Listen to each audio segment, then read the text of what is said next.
Olá, pessoal! Bem-vindos ao último episódio da nossa série sobre Soft Skills.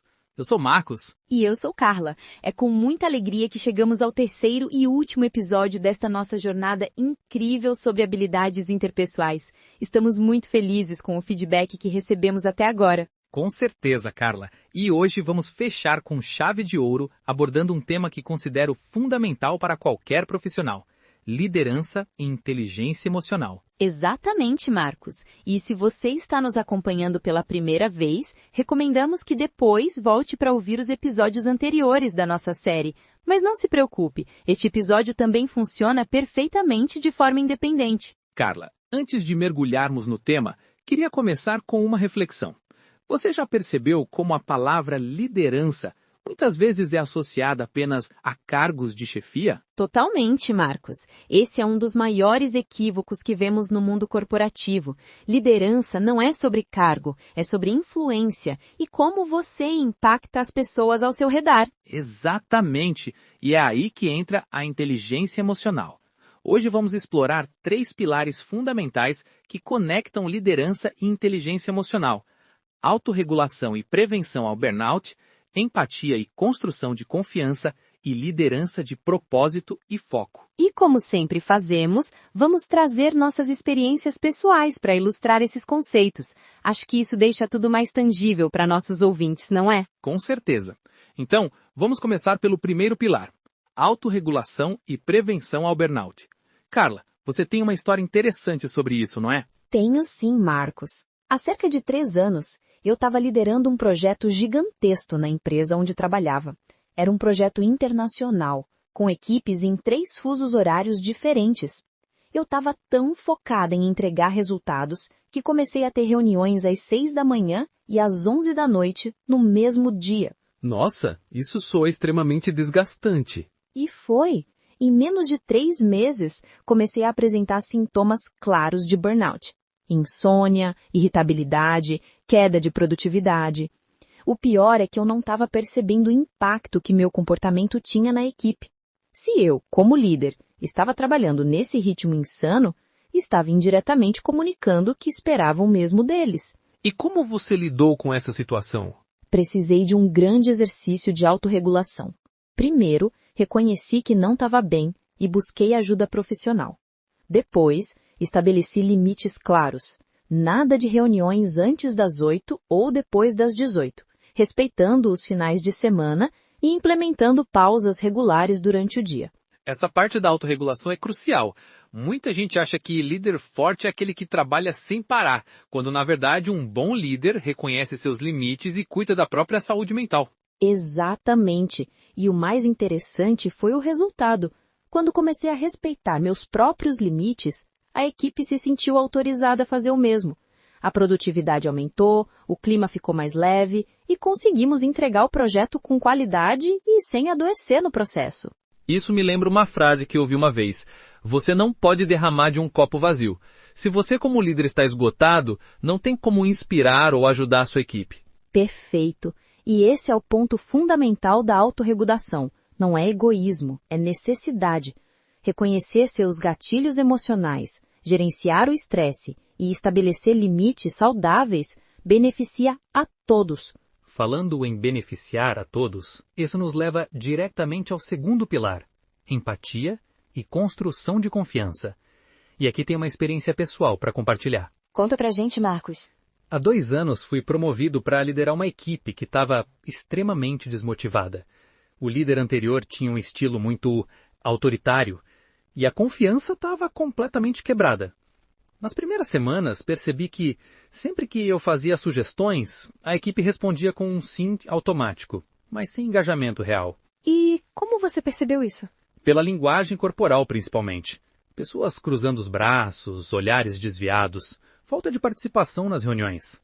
Então, em vez de continuar impondo minhas ideias, decidi mudar completamente a abordagem. O que você fez? Primeiro, comecei a ter conversas individuais com cada membro da equipe. Não sobre trabalho, mas para conhecê-los como pessoas. Quais eram seus interesses, aspirações, desafios. E o mais importante, eu realmente escutava. A escuta ativa é uma ferramenta poderosa. Sem dúvida.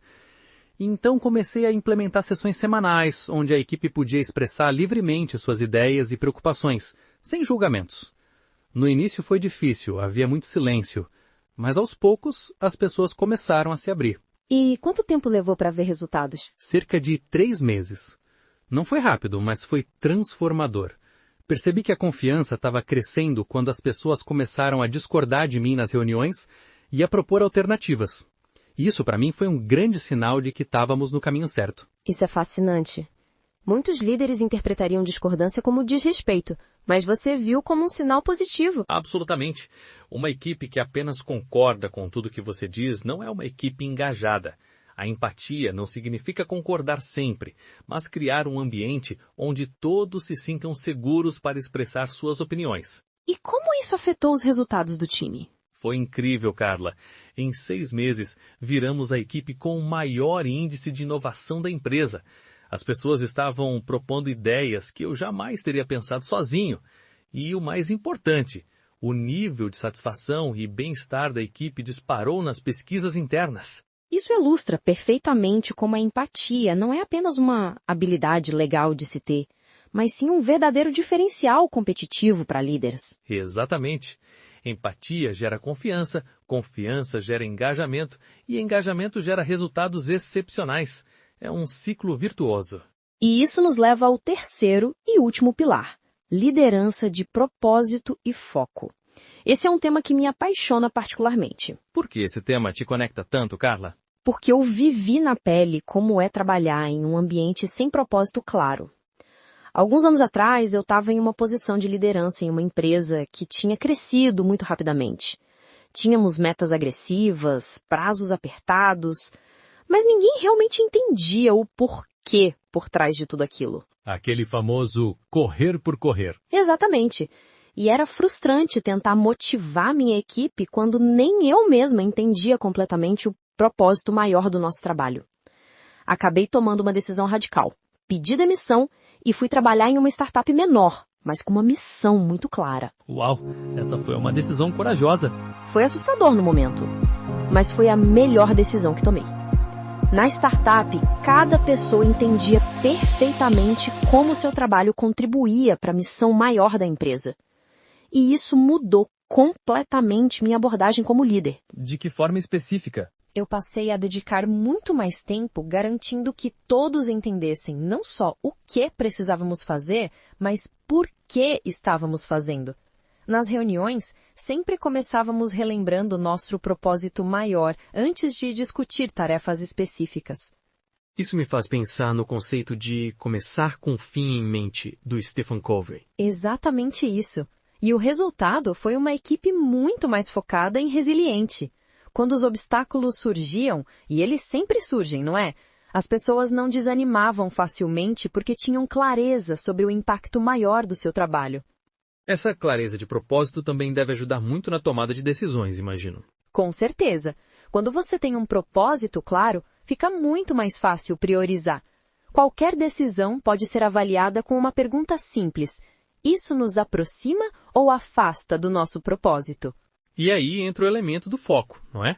Em um mundo com tantas distrações e possibilidades, o líder com clareza de propósito consegue manter o time concentrado no que realmente importa. Precisamente. E o mais interessante é como esses 3 pilares se conectam. A autorregulação nos ajuda a manter a saúde mental necessária para liderar. A empatia nos permite construir relacionamentos de confiança.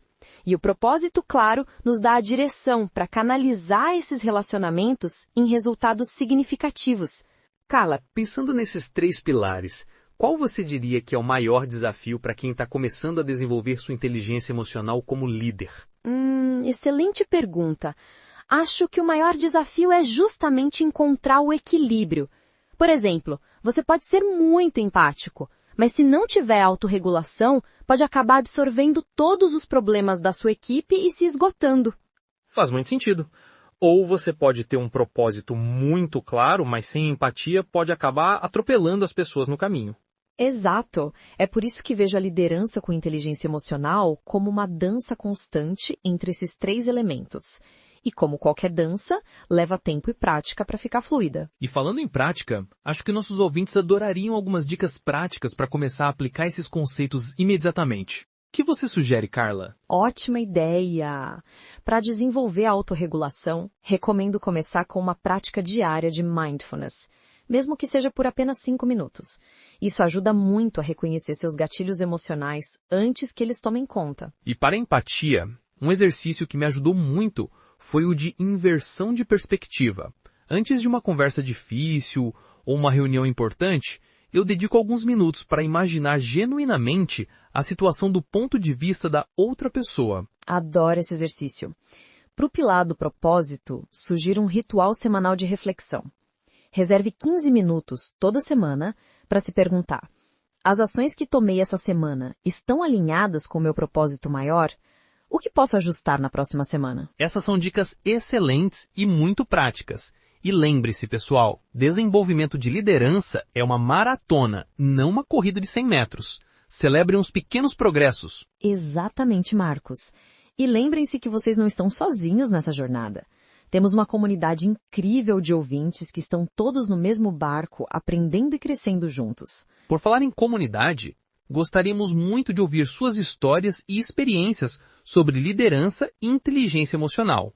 Como esses conceitos têm funcionado na prática para vocês? Sim! Compartilhem com a gente nas redes sociais usando a hashtag #SucessoAssertivo.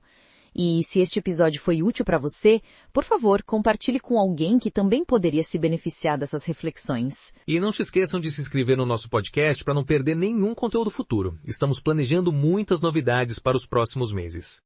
Chegamos ao final da nossa série sobre soft skills, mas este é apenas o começo de uma jornada muito mais longa. Liderança com inteligência emocional é um caminho de desenvolvimento contínuo.